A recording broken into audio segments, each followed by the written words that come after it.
Hello అండి అందరికీ, నేను మీ Anjali. Welcome back to my channel. ఈరోజు ఈ వీడియోలో మనం ఇంట్లోనే బండి మీద దొరికే స్టైల్లో పునుగులు ఈజీగా ఎలా ప్రిపేర్ చేసుకోవాలో చూద్దాం. మనం ఇలా ఇంట్లో చేసి పెడితే పిల్లలు కూడా ఎంతో ఇష్టంగా తింటారు. నేనైతే ఇక్కడ మిగిలిన ఇడ్లీ పిండితో పునుగులు ఎలా చేయాలో చూపిస్తున్నాను. మార్నింగ్ ఇడ్లీ పెట్టగా మిగిలిన పిండితో ఈవినింగ్ స్నాక్స్ అయితే చేస్తున్నాను. ఎలా అనేది మీరు చూడండి. ఇడ్లీ బ్యాటర్లో సన్నగా కట్ చేసుకున్న కొత్తిమీర, కరివేపాకు, ఒక పచ్చిమిర్చి, ఒక ఆనియన్ కట్ చేసుకొని వేసుకోవాలి. ఇందులోనే ఒక 3 స్పూన్స్ మైదా పిండి కూడా వేసుకోవాలి. ఆ క్లిప్ మిస్ అయింది. ఇందులోనే 1/2 స్పూన్ సాల్ట్, చిటికెడు వంట సోడా వేసుకొని వాటర్ పోసుకుంటూ కలుపుకోవాలి. మరీ లూజ్గా కాకుండా మరీ థిక్గా కాకుండా బోండాలు వేసుకునే కన్సిస్టెన్సీ వచ్చేలా కలుపుకోవాలి. బ్యాటర్ అంతా కలుపుకున్నాక 5 మినిట్స్ పక్కకు పెట్టుకోవాలి.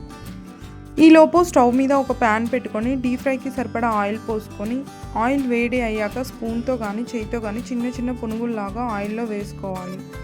ఫస్ట్ ఒక 2 నిమిషాలు కదలపకుండా అలాగే ఉంచి 2 నిమిషాల తర్వాత ఒక సైడ్ నుండి ఇంకో సైడ్ టర్న్ చేసుకుంటూ మీడియం ఫ్లేమ్లో కాల్చుకోవాలి.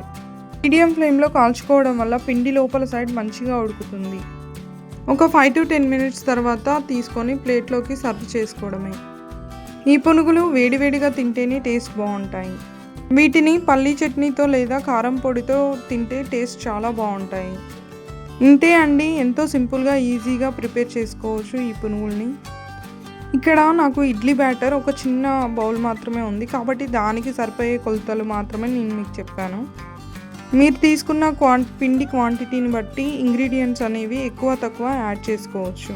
మా పిల్లలు మాత్రం ఈ పునుగుల్ని ఇష్టంగా తింటారు.